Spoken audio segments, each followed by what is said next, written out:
আসসালামু আলাইকুম বন্ধুরা, সবাই কেমন আছেন? আশা করি সবাই ভালো আছেন। তো আজকের ভিডিওটা হচ্ছে আপনারা যারা দুবাই নতুন আসতে চাইতেছেন তাদের উদ্দেশ্যে। হয়তোবা অনেকেই ইচ্ছে থাকে যে যে যে যে কান্ট্রিতে যাক না কেন সে ওই কান্ট্রি সম্পর্কে দেশ থেকে কিছু জানতে চায়।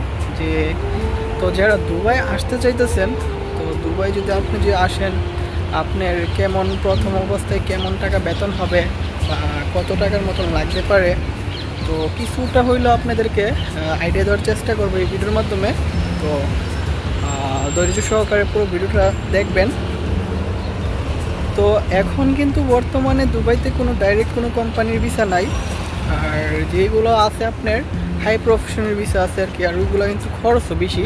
তাও আবার সব ভিসা কিন্তু অ্যাপ্রুভ হইতেছে না, কিছু কিছু ভিসা হইতেছে। আর যাই ভিসা অ্যাপ্রুভ হইতেছে তারপর কিন্তু টাকা কিন্তু অনেক টাকার মতন, অনেক বেশি টাকা লাগে চালু থাকতো। বা ডাইরেক্ট ভিসা ওপেনলি নর্মাল ভিসাগুলো যে চালু যদি থাকতো তাহলে কিন্তু অল্প টাকার মতন আপনারা আসতে পারতেন, যেরকম 2.5 লাখ বা 3 লাখ টাকার ভিতরে কিন্তু আসতে পারতেন। আর যেহেতু ভিসা যেহেতু চালু নাই, তো যারা আসতেছে প্রায় বাংলার কিন্তু 4 লাখ 4.5 লাখ টাকার মতন কিন্তু খরচ হয়ে যেতেছে। তাও আপনি কোনো কোম্পানিতে আপনি জব করতে পারবেন না, যেরকম ফ্রি ভিসার মতন। আর এই বিষয়ে যদি আপনি আসেন, ভিসার মেয়াদ কিন্তু থাকবে আপনার 2 বছর। 2 বছর পরে আবার রেনিউ করতে যত টাকা লাগে ওই সম্পূর্ণ টাকা কিন্তু আপনার দেওয়া লাগবে।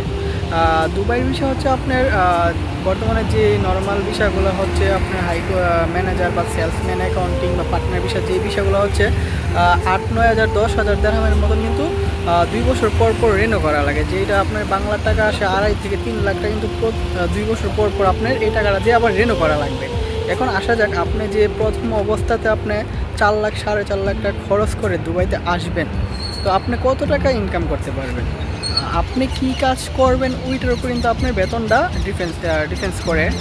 আপনি যদি কোনো কাজ যদি জানেন, ওই ক্ষেত্রে হচ্ছে আপনার বেতনটা একটু, যদি ইলেকট্রিক কাজ বা প্লাম্বার বা যে কোনো কাজ জানেন তাহলে আপনার কিন্তু বেতনটা একটু বেশি হবে। যেরকম বাংলার জায়গাতে খরচ করে আপনি 40-50 হাজার টাকার মতন কিন্তু দেশে পাঠাইতে পারবেন। আর একটা তো অনেকে যে কোনো কাজ জানে না, লেবার ক্যাটাগরিতে যদি আপনি আসেন দুবাইতে, প্রথম স্টার্টিংয়ে কিন্তু আপনাকে 1000 থেকে 1200 দিরহাম পর্যন্ত আপনার স্যালারি ধরবে। আপনার ডিউটি হবে 8 থেকে 10 ঘন্টা। 10 ঘন্টার উপর যদি করেন তাহলে আপনি দেখা যাচ্ছে আরও এক্সট্রা ইনকাম করতে পারবেন। যদি 10 ঘন্টা ডিউটি করেন, 1000-1200 দিরহাম যদি হয়, এর মধ্যে আপনার খানা হবে নিজের, থাকা হচ্ছে কোম্পানি। আপনি খরচ করে দেখা গেছে আপনি 1000 দিরহাম বা 900 দিরহাম আপনি দেশে পাঠাইতে পারবেন, যেটা বাংলার টাকা আসে 30 থেকে 35 হাজার টাকা।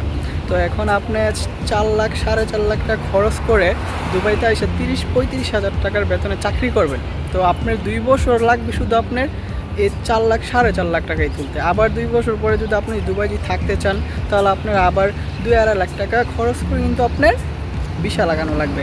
তো আমার মতো হচ্ছে যারা দুবাই আসতে চান, হয়তো এখনও কোনো কোম্পানি ভিসা দিতেছে না, যদি আপনি কোম্পানির ভিসা যে আসেন, কোম্পানির সুযোগ সুবিধা হচ্ছে কি, আপনি প্রথম অবস্থায় 2.5 লাখ 3 লাখ 3.5 লাখ টাকা যত টাকাই লাগুক না কেন, এটা কিন্তু প্রথম অবস্থায় আপনার খরচ যাবে। আপনি এবার দুবাই 2 বছর থাকেন, 5 বছর থাকেন, 10 বছর থাকেন, যত বছর থাকেন, দ্বিতীয়বার কিন্তু আপনার ভিসা রিনিউর জন্য কোনো টাকার প্রয়োজন হবে না। যদি আপনি থাকতে চান তাহলে আপনাকে কিন্তু কোম্পানি কিন্তু ফ্রিভাবে আপনাকে ভিসা রিনিউ করে দেওয়া হবে। তো অনেকেই জানার ইচ্ছে ছিল যে দুবাইতে আসলে কত টাকার মতন বেতন হইতে পারে, বা দুবাই যেরকম আপনারা যেরকম আমার আশেপাশে যেরকম চাকজমট বা দেশ থেকে ভিডিও দেখেন যে বড় বড় বিল্ডিং, আধুনিক দেশ, ঠিক আছে, দুবাই কিন্তু উন্নত দেশ। আপনার এখানে বেশিরভাগ মানুষ আছে ফরেনরা আসে, এখানে হচ্ছে দুবাই হচ্ছে টাকা খরচ করার জায়গা, ইনকাম করার জায়গা কিন্তু না। যারা মনে করেন যে ব্যবসা বাণিজ্য করে তারা কিন্তু লাখ লাখ কোটি কোটি টাকা ইনকাম করতেছে, লেবারদের জন্য দুবাই না। আমার এখানে হচ্ছে আপনার বেতন কম কিন্তু খরচ বেশি। যেরকম সাপোজ আপনি যদি দুবাইতে একটা রুম নিয়ে যদি থাকতেন, শেয়ারে যদি থাকতে চান, একটা রুম বাংলার কমসে কম 10-15 জন মিলে যে একটা রুম নেন, বাংলার টাকা আসে আপনার 8 থেকে 10 হাজার টাকা, কিন্তু প্রতি মাসে রুম ভাড়া, এই জায়গা খানা খরচ আছে 8-10 হাজার টাকা। তো প্রতি মাসে একটা মানুষের 15 থেকে 20 হাজার টাকা খানা আর রুম ভাড়ায় চলে যায়। তো আপনি সৌদি আরব যান বা অন্যান্য দেশে যান, এত কিন্তু খরচ হয় না বেশি। দুবাইতে কিন্তু খরচের মাত্রা কিন্তু বেশি, কিন্তু ইনকামের মাত্রা কিন্তু কম। তো যারা দুবাই আসতে চাইতেছেন ফ্রি ভিসা বিশেষ করে, অবশ্যই চিন্তা ভাবনা করে আসবেন। যদি দুবাইতে আপনার কেউ থাকে, আপন মানুষ থাকে, যা আপনাকে ভালো একটা কাজ দিতে পারবে, মাসে 2000 2500 দিরহাম ইনকাম করতে পারবেন, যেটা বাংলা 70-80 হাজার টাকা যদি ইনকাম করার যে রাস্তা যদি থাকে তাহলে আপনি দুবাই আসেন ফ্রি ভিসা নিয়ে, গুড লাক। আর যদি না এরকম যে কেউ যদি না যদি থাকে, অন্য দূরের মানুষের মাধ্যমে আইসা আপনারও যেই টাকা রেনগ্রস্ত, আপনি যদি 10 বছর 5 বছর যত বছরই থাকেন, আপনার ভিসা রেনও করতে করতে আপনার পুরো লাইফ চলে যাবে, আপনি সেটেল হবেন কবে।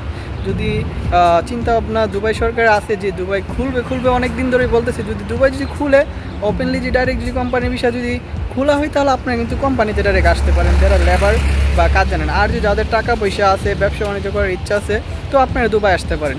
দুবাই হচ্ছে একটা বিজনেস কান্ট্রি। তো কিছুটা হলো আপনাদেরকে আইডিয়া দেওয়ার চেষ্টা করলাম যে দুবাইতে মানুষের কীভাবে জীবনযাপন করে। সামনে আমি আরও অনেক ভিডিও দেবো লাইফস্টাইল নিয়ে, মানুষের যারা 8 বছর 10 বছর দুবাইতে থাকতেছে, যারা ব্যবসা করতেছে বা যারা লেবার ক্যাটাগরি আছে, তাদের লাইফস্টাইল কেমন। তো সম্পূর্ণ সব কিছু আপনাদের মাঝে আমার এই চ্যানেলের মাধ্যমে তুলে ধরবো। তো আমার এই চ্যানেলে যদি আপনারা নতুন হয়ে থাকেন, অবশ্যই চ্যানেলটা সাবস্ক্রাইব করে রাখবেন। আর আমার ভিডিও আমার ফেসবুক পেজ থেকে দেখে থাকলে পেজটাকে ফলো করে রাখবেন। ভালো থাকবেন, সুস্থ থাকবেন, আবার দেখাবেন নতুন কোনো একটি ভিডিওতে। আল্লাহ হাফেজ।